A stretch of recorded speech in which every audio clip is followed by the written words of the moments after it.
In March of 1998, Amy Lynn Bradley and her family set off on what was to be the trip of a lifetime, a full week-long cruise around the Caribbean.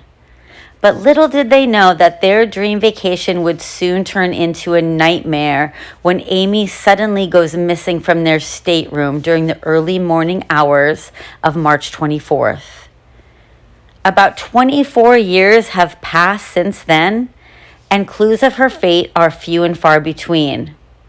But there have been credible sightings to suggest that Amy is still alive and being held captive somewhere.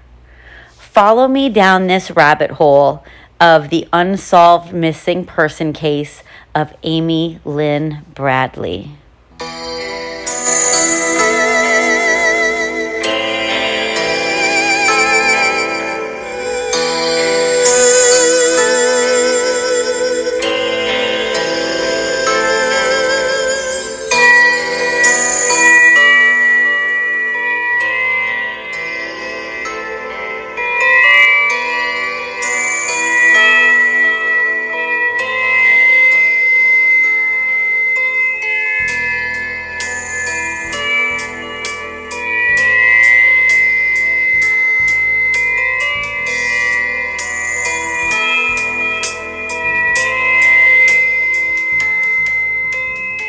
Hey guys, all of you true crime fans out there, welcome back to another episode of the Always Talking Crime podcast. I'm so glad you're here. If you're a first time listener, I'm also glad you're here. I hope you stick around. I hope you binge listen to all of these episodes. Super excited to bring you something a little bit different this week. I'm going to be discussing with you a case of a missing person. We don't know what has happened to her. We're going to discuss it. I'm going to tell you the story. We don't know for sure if she is still alive or if she is no longer with us and her body's just not yet been recovered. But before we get started, I do want to mention just a couple of things. I want to shout out a couple of special people. My Instagram friend and follower, Sydney Hernandez, deserves a special shout out. She guessed the victim of last week's Halloween episode of Chelsea Brooke. And there's a super funny story. Like, I tagged this girl. Poor Sydney. She must have thought I was a hot mess. Well, sometimes I am, but I tagged her, and I tagged her when I did not have my contacts in my eyes and I did not have my glasses on. So I'm laying in bed adding shit to my story, you know, and I'm not sure whether I just put the wrong name, not thinking, or if my phone changed it, because, you know, anyways, I tagged her as Sydney Fernandez, not Hernandez, which is super stupid of me, and I apologize, Sydney. But it's funny because I tagged her, and then she messaged me, and she goes, close, with a little laughing emoji. So I felt like a moron. Sometimes I am, but I do know people with the last name Fernandez, so I don't know if my phone just changed it. You know, since it had it in memory that I had said Fernandez before. But anyways, girlfriend, congratulations on being the first one to guess who last week's case was going to be about. I really appreciate that you messaged me and you guessed, and I really enjoy all of our little chit-chatting back and forth, too, about different cases. I also want to say thank you to Roxy for the 5-star Apple podcast review.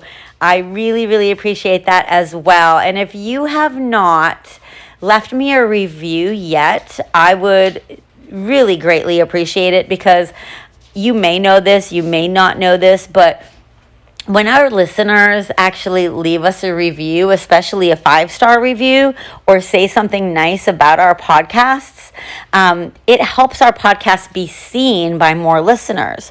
So, for instance, if someone listens to, I don't know, One of my favorites are Wicked and Grim. If somebody normally listens to Wicked and Grim or maybe Crime Junkie and they run out of material to listen to and they're looking for new content, the more reviews Always Talking Crime gets, the more it will be recommended to listeners of those podcasts. So if you could do me a solid and go leave me a review on Apple Podcasts, I would love you forever. And if you can also leave me a 5-star review wherever you listen. I know on Spotify you can. You just can't leave a review. Honestly, there's really nothing else that I would appreciate more than just actually listening to my episodes and listen to me talk on and on and on and on. All right, so with those little housekeeping things mentioned already, let's just move on to our case. All right. Amy Lynn Bradley was born on May 12th of 1974 in Petersburg, Virginia, to parents Ron and Iva Bradley. Her brother Brad was born 2 years later, so yes, you are right. His name is Bradley Bradley. It reminds me of a guy I actually went to school with. His name was Richard Richards. Anyway, Amy and Brad were always super close growing up. They spent a lot of time together and they had a really tight-knit bond. Amy was super athletic. She was on the swim team, the basketball team, and she was actually attending college on a basketball scholarship. Amy had worked as a lifeguard in the past as well. At 5'7" and weighing at just 120 pounds, she was extremely fit.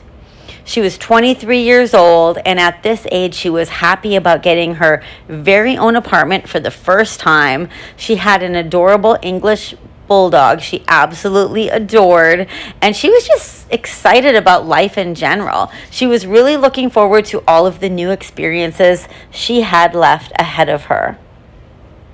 Now, in March of 1998, Amy's father, Ron, he was an insurance executive. Ron won a cruise through his job. He decided to take the entire family with him so that everyone could get some well-deserved R&R. Prior to leaving for their vacation, the family was super excited. Amy did have a little bit of anxiety about going on this cruise initially. She was nervous about being out in the middle of the ocean. I hear this often from, discussions, with people talking about cruises, because I really, really want to go on a cruise. And I have some friends and acquaintances that feel the same way, like they don't want to be out in the middle of the ocean. So that's kind of, was Amy's I'm not really sure about the situation, but it wasn't going to stop her from going on this family vacation and bonding with her family and making some awesome memories. Amy prepared by tanning prior to the trip, of course, because this was the 90s and good old fake and bake days. Raise your hand right now if you were ever guilty of using a tanning bed, because I know I did. Anyway, the Royal Caribbean ship Rhapsody of the Seas was set to take off from Puerto Rico, so the family had to fly there first to board the ship. And honestly, the entire reason why I chose to cover this missing person case is because when I heard about it the first time, I realized that when I went on my honeymoon with my son's dad, husband number 2, because the first 2 husbands are for practice, right? We took a cruise from Puerto Rico on this exact same ship. And it was just 2 years later in August of 2000. That's when it was. So that was just crazy to me. So she went in 1998. I went in 2000. I had never heard about Amy's disappearance until recently, but I can pretty much guarantee that I would have been super freaked out about it then if I had heard about it. Now, if you've ever been on a cruise before, a lot of the ports have a bunch of shops in it. So right before Amy got on board the ship, she stopped in one of the shops and bought a postcard. She wanted to send it to one of her friends. And she wrote something on it like, "Hey girl, it's gorgeous here. We leave for Aruba tomorrow and I'll be home Saturday around 10. The family boarded the ship and they settled into their cabin, which was a suite that had a private balcony. Let's get some perspective, first of all, on how big this ship actually is. The Rhapsody of the Seas has 12 decks and is capable of carrying 2,400 passengers as well as 765 crew members. There are over 1,000 staterooms for guests. There's 18 bars and restaurants, 2 pools, and 6 hot tubs. And then, of course, there's tons of other activity areas. So it's big. I mean, nowadays there's bigger ships. I just saw somewhere, I must have been like scrolling through Facebook or something, I saw like an advertisement for the newest ship, and it's ginormous. I'm not sure if, I would want to choose that ship or not, but yeah, there's shit tons of things to do. You're basically on a floating city. The ship left port on March 21st of 1998, and just like Amy had mentioned in the postcard to her friend, their first stop was going to be in Aruba the following morning. When they arrived, the whole family got off the ship, explored the beautiful sights in Aruba, did a little bit of shopping, and then were back on the boat by the end of the day. That evening, right before the captain's dinner, the entire family got all dressed up in formal clothing, and they had their photos taken together by the ship photographer. At dinner, Iva noticed several of the waiters and other crew members checking Amy out. The waiters were all overly attentive towards Amy from the moment they saw her. After dinner one evening, one of the waiters approached Amy's parents and stated, quote unquote, they wanted to take Amy to Carlos and Charlie's while the ship was still docked in Aruba. Now, when Amy's parents told her about the invite, Amy responded, "I wouldn't go and do anything with any of those crew members. They give me the creeps." Amy and Brad, in fact, did not leave the ship that entire evening. I do want to mention, before I go on, that Carlos and Charlie's was the last place that Natalie Holloway was ever seen back in 2005, so just 7 years later. Natalie had been witnessed with 3 local men leaving just before 2 a.m. while she was vacationing in Aruba. Coincidence? Maybe, but maybe not. The club has since been renamed Senior Frogs. And I've actually been to a Senior Frogs in Cozumel when me and my ex-husband went on another cruise. That was a Carnival cruise, though. It was super fun, just a smaller ship. After dinner was over, Ron and Iva went to have some drinks with Ron's work friends while Brad and Amy changed into less formal clothes. I'm sure they wanted to change into something more comfortable for the rest of their evening. They were both really excited to go explore the ship some more, and they ended up hitting up the casino. After that, they met back up with their parents on one of the top decks, and it's there that they all decided to go to a club on the deck that happened to be having a limbo contest. And ouch, my back hurts just thinking about it. The club was called Calypso, and the band playing that night was a band by the name of Blue Orchid. They participated in the limbo contest, and Brad actually won the contest that night. So he must be a pretty flexible guy. Ron and Iva decided to call it a night after that, but Brad and Amy, they were younger. They wanted to stay out. Amy caught the eye of the Blue Orchid's bassist and started chatting with him. His name was Alistair Douglas, but for some reason, he went by the nickname Yellow. Amy and Yellow really did hit it off. There's actually some video footage of them dancing together that night at Calypso. In some of the footage, this is all on YouTube, by the way, on some of this footage, you can see Yellow dancing behind Amy with his hands on her hips. So they were getting a little flirtatious with their dancing, if you know what I mean. Amy had been drinking that night, probably quite a bit. She was on vacation, and obviously she was going to allow herself to let loose and have a great time.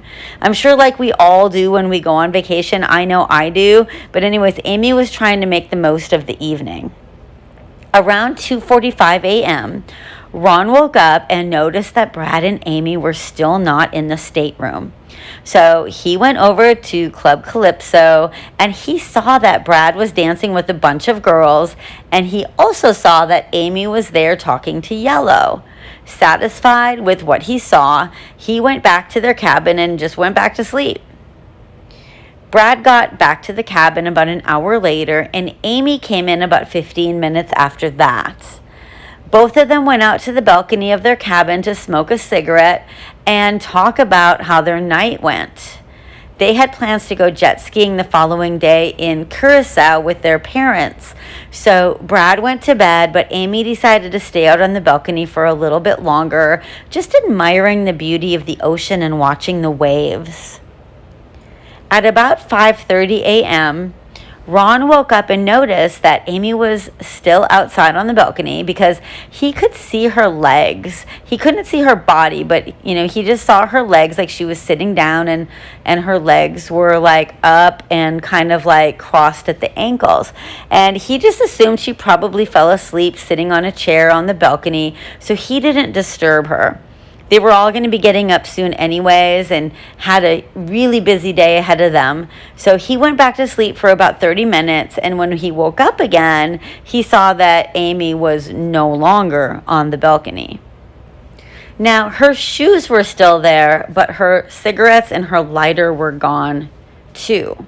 She didn't leave a note for them, so Ron just assumed she'd probably be right back. She probably went up to the deck to smoke another cigarette, take some pictures of the sunrise, or maybe get some coffee. She probably wasn't planning on being gone long, he figured, since she didn't wear shoes, for one. He really wasn't worried at that time.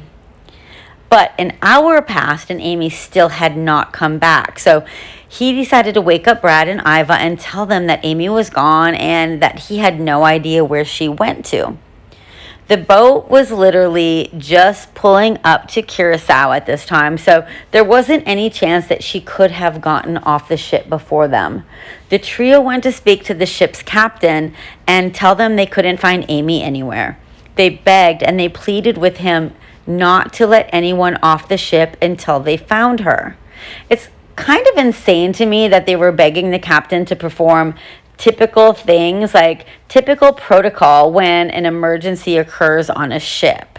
Like, for those of you who don't know, they do have what is called muster stations, and this allows the staff to get everyone into their assigned station, and it helps them figure out who is and who is not accounted for. So I don't know why they just didn't decide to do this, because, it's kind of aggravating, but still, it should have been done. But anyways, the captain completely shut them down. He told them straight to their face that since Amy was an adult, he didn't want to worry all of the other passengers. So to give him the benefit of the doubt, he may have believed that, Amy could have been hooking up in one of the cabins with another guest. I'm not saying that that's what she was doing, but it makes sense for the captain to possibly have that in his head, because maybe this had happened before. So, it's sad that they didn't do the muster station thing, but, I sort of get it. But anyways, it's not like this wasn't anything the captain or crew took seriously. The captain was not even open to making an announcement. That part is annoying. He didn't want to worry any of the passengers, so why can't you make a damn announcement over the intercom, So, I don't know. So he wasn't going to do that, let alone lock the doors and not allow anybody off the ship. So totally bad. Everything could have been different if he would have just maybe taken those steps.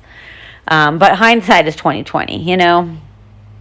The captain did agree, though, to have employees search the ship, but he was still going to allow the passengers to disembark.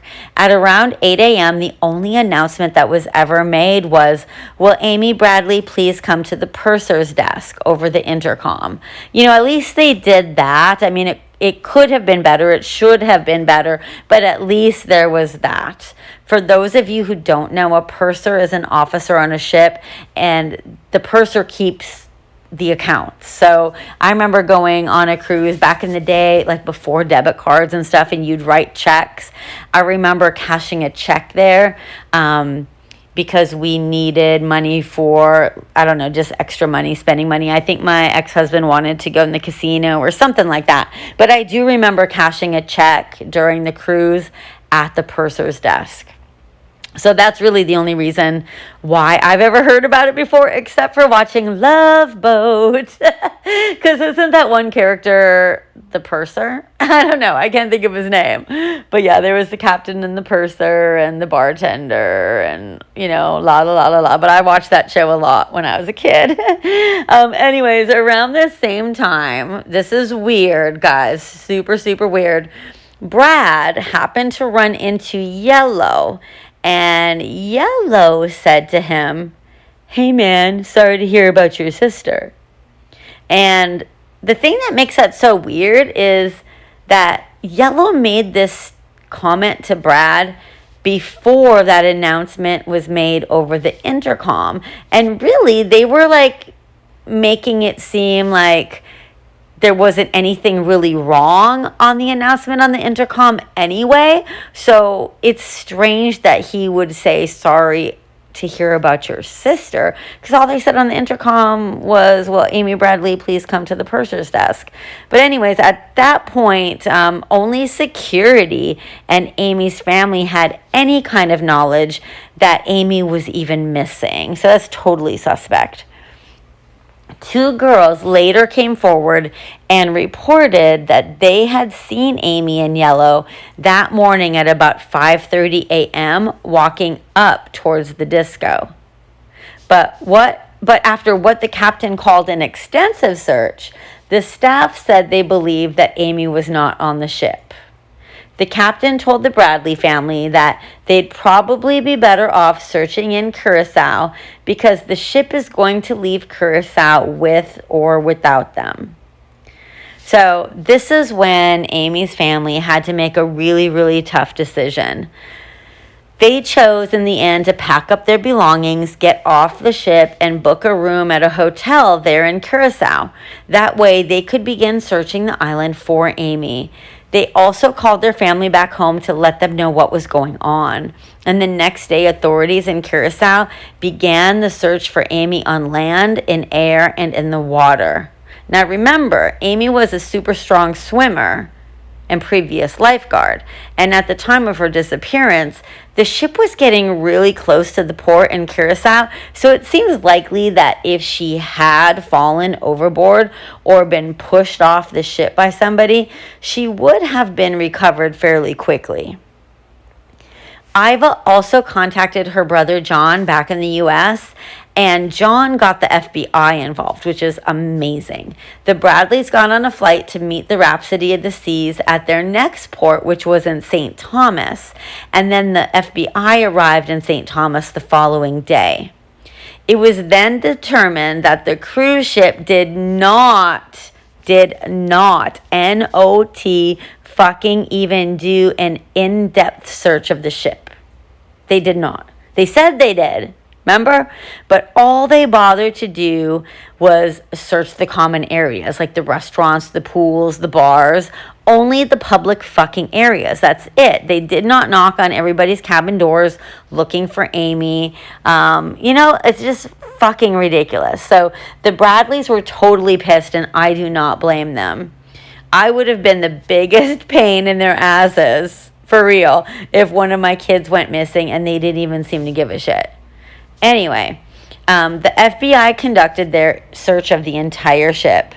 They also handed out pictures of Amy to every single passenger, and they made an announcement over the intercom letting everyone know that a passenger was missing.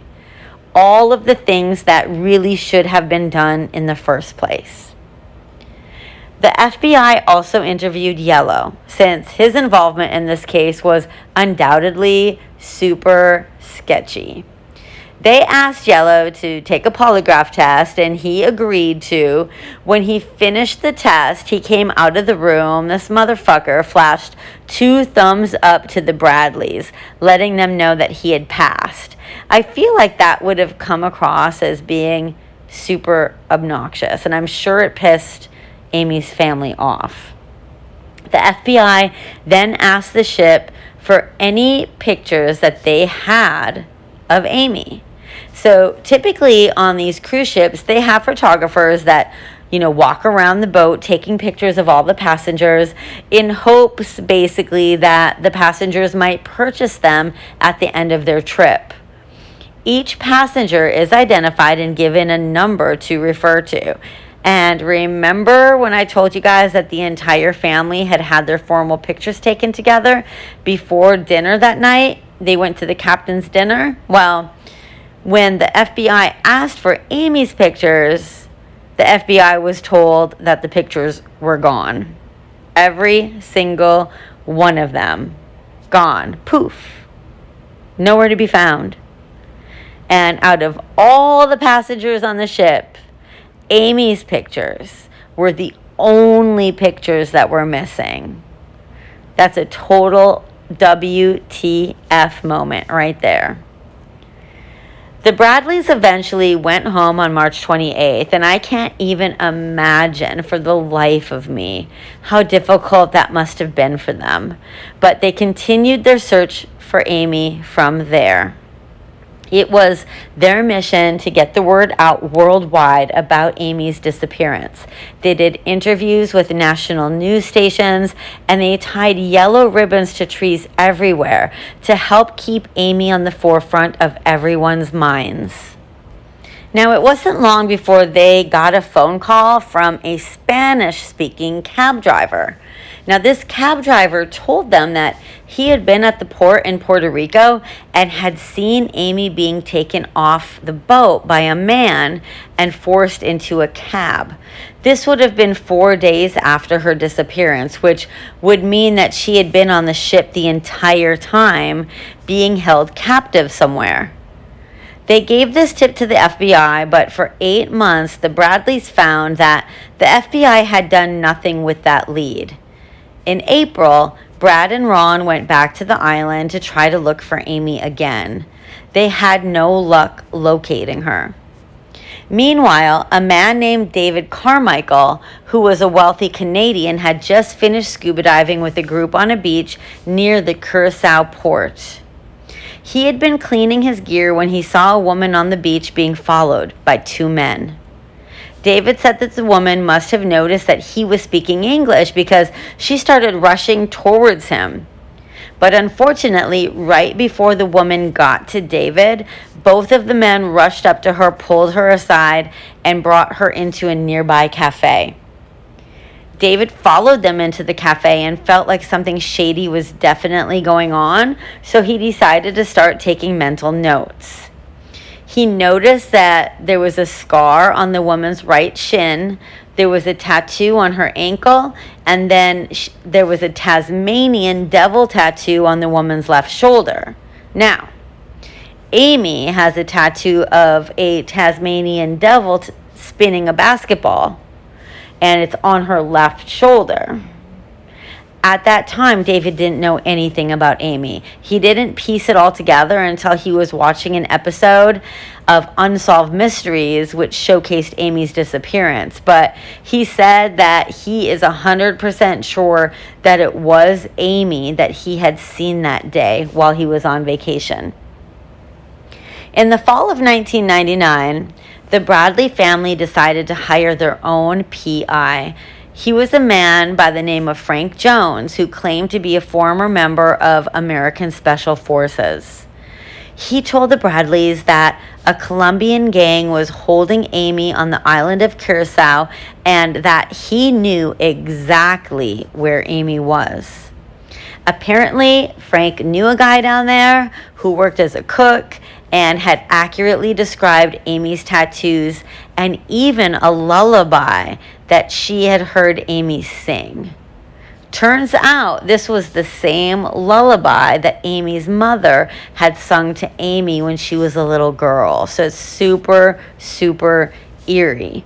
So 2 other former Navy SEALs were sent to Curacao to find Amy. Frank Jones told the Bradleys that he needed money to pay for the actual armed rescue, but the Bradleys wanted concrete proof first, of course, because they're smart fucking people. So they're like, before we give you any money, we need some proof. Frank showed them a photo of the woman they believed was Amy. So then Amy's family gave Frank $210,000. The Bradley family was instructed to fly to Florida and wait for a call from Frank as soon as they recovered Amy. So they waited in this hotel and waited and waited and waited. They waited for an entire week before they finally got a call from one of Frank's associates.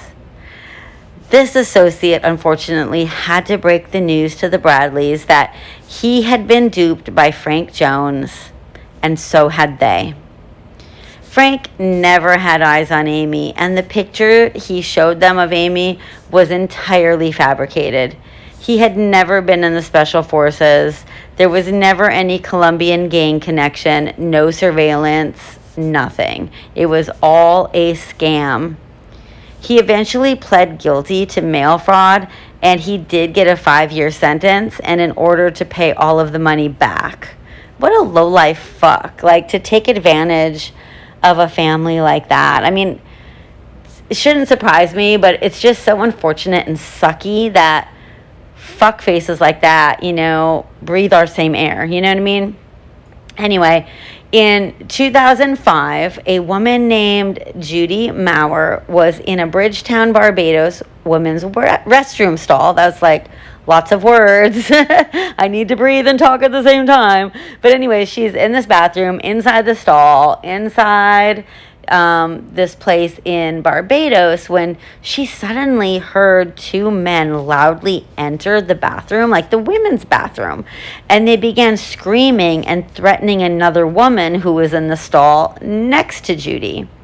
So Judy was in there waiting for a few minutes before she came out of the stall, and she found a very upset woman hunched over the sink area. This woman allegedly told Judy that her name was Amy and that she was from Virginia. Seconds later, those 2 men re-entered the bathroom and forcibly removed, quote-unquote, Amy from Virginia. Judy provided the FBI with descriptions of the 2 men, as well as a description of the woman she believed to be Amy. Additionally, Amy from Virginia strongly resembled 2 online racy photographs, which had been sent around the same time to the Bradley family. So, some email had been sent to the family website they had set up to find her. This email contained 2 photographs, and these photographs were from an X-rated website for sex workers. It showed a woman by the name Jazz. I'm going to post these photos, at least one of them, on Instagram for you guys to see, along with a bunch of other photos. But Jazz was lying on a bed in some lingerie, looking a little confused, despondent, and a lot like Amy. The resemblance is actually pretty fucking scary, and it's difficult to deny that it's Amy. Once you see it, take a look at this picture, because once you see it, you cannot unsee it. I mean, you guys can be the judge. Let me know in the comments whether or not you think it looks like Amy. I would love to hear y'all's opinions. But unfortunately, the IP address of this website wasn't trackable, so the lead for those photographs ended up going dead. Now, another disturbing sighting had occurred in January of 1999. So, not long, like maybe 10 months after Amy went missing. Apparently, a Navy petty officer claimed to have encountered Amy in a hotel brothel in Curacao. Recognizing him as an American, Amy at the time supposedly told this petty officer what her name was, and she told him that she was being held there against her will, and she asked him for help. Now, it's really super sad and unfortunate, but the petty officer kept the information to himself because he was fearful of the repercussions that, were going to come, since he was in a brothel soliciting, the services of a sex worker. So he did not say anything. He did contact the Bradleys through their website, but it was years later after his retirement. Many people have questioned whether or not Amy went overboard and committed suicide, but her family strongly denies this for multiple reasons. First of all, Amy was terrified of the ocean, and even though she was a trained lifeguard, she was terrified of what lives in the ocean. Secondly, she had never made any kind of comments about suicide, and I'm not an expert on anything, suicide or anything like it, but I personally feel like someone with suicidal tendencies would maybe show some kinds of depression or say something, or, there would be, I don't really think that it would just come out of left field like that. I mean, I could be wrong, but I personally don't think that suicide is what had happened. And Amy also seemed to have every intention on going jet skiing the following day with her family. And let's not forget that she had sent that postcard to her friend, telling her friend that she was going to be home on Saturday. Plus the fact that she was about to start a new job when she got back from the cruise, just got a new apartment, had that beloved pet. I just don't see suicide as being the case. And while it's possible she could have fallen accidentally, that was also later ruled out by the investigators. Now, this is very, very interesting. In 2010, a human jawbone was found on the beach by a tourist. It was assumed to possibly be that of Natalie Holloway, but when they were tested against Natalie's dental records, it was found to be someone else's. So if the human jawbone that washed up on that beach in Aruba was not that of Natalie Holloway's, whose jawbone was it? Authorities continue to investigate. They say the jawbone is human and likely was from a Caucasian, and it held only a single tooth. 10 people have vanished while vacationing in the Caribbean during a 15-year time frame, according to the Aruba Missing Persons website. One of them, of course, was Amy Lynn Bradley. But the jawbone was later reported to be that of a Jane Doe. Ron and Iva Bradley said in a statement to CNN, "We believe that our daughter is alive, but being held captive by someone." They say they had a sighting in 2005 they believe was a credible one, when a witness said that he saw their daughter in a department store restroom in Barbados. That's the lady that I was telling you about. So they believe that that woman, Judy, did see Amy and did see those two men forcibly take her out of that restroom. Royal Caribbean International Cruise Lines, which owns the Rhapsody of the Seas, did not, of course, respond to CNN's request for comment. And authorities in Aruba and Curacao would say only that their investigations still remain open. The Bradleys' complaint that no one looked closely at their daughter's disappearance echoes the exact same complaints during the early days of the Natalie Holloway investigation.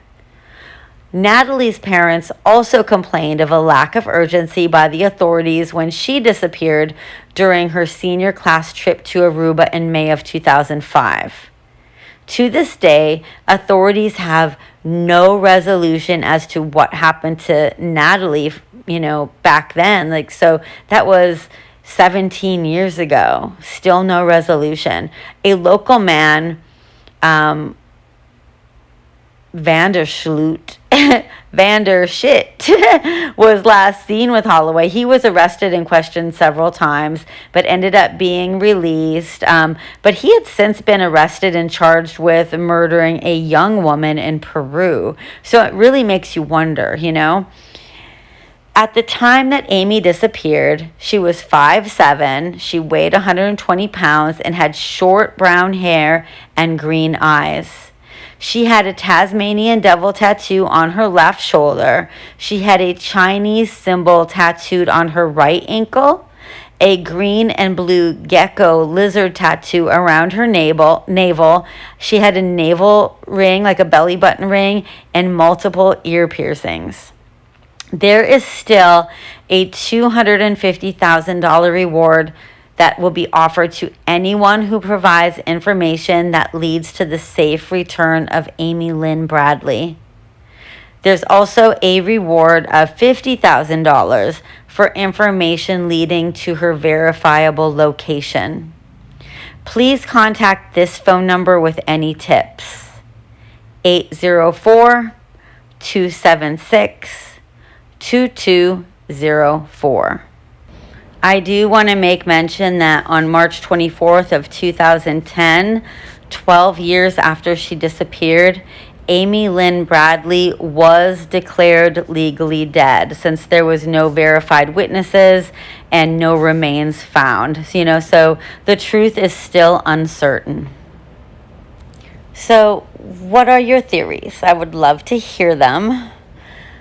I tend to think that yellow had something to do with it. And, he just seemed super, super sketchy. I really feel that, human trafficking is huge. And I really feel like it's something set up on these islands in the Caribbean, on these cruise ships, in hotels, where there's connections made that, it makes them easy. It makes it very easy for them to, kidnap tourists. And I wouldn't honestly not even be surprised if people working for the cruise industry are also involved. It makes me wonder, maybe, how do we know the ship's captain wasn't involved? And I'm not saying he was, and I'm not, putting him out there, but it's a possibility.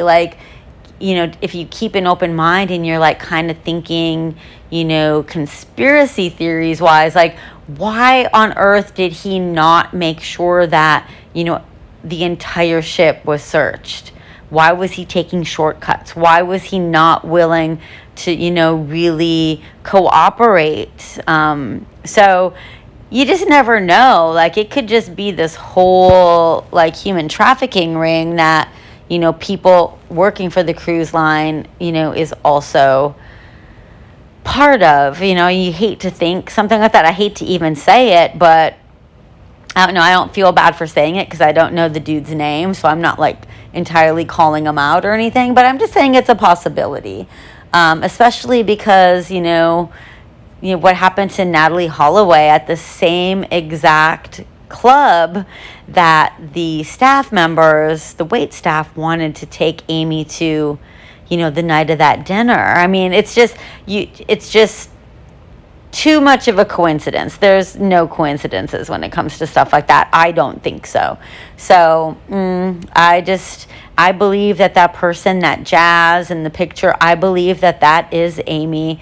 I really, really wish that, petty officer, from the Navy had said something earlier. He may have, gotten into a lot of trouble and maybe even, lost his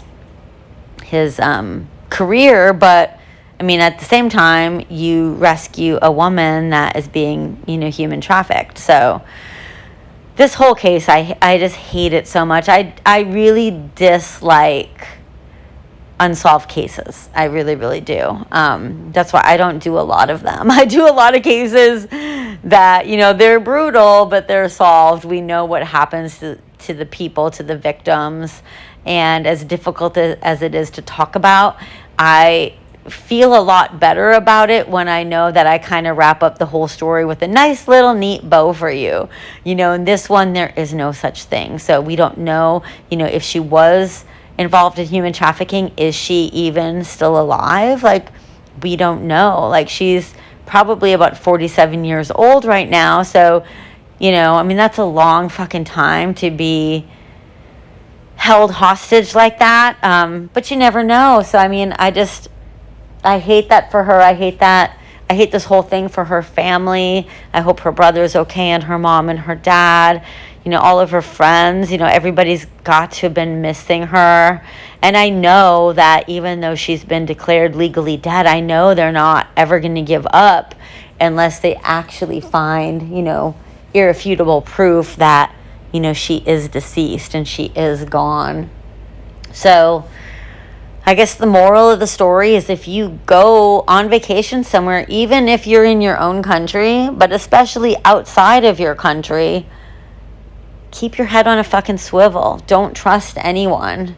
I think that if I go on a cruise, I would not be friendly to anybody, working on a cruise ship,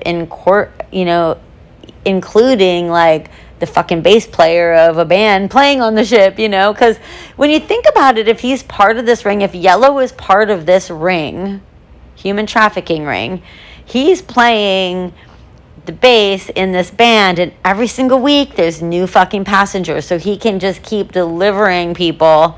And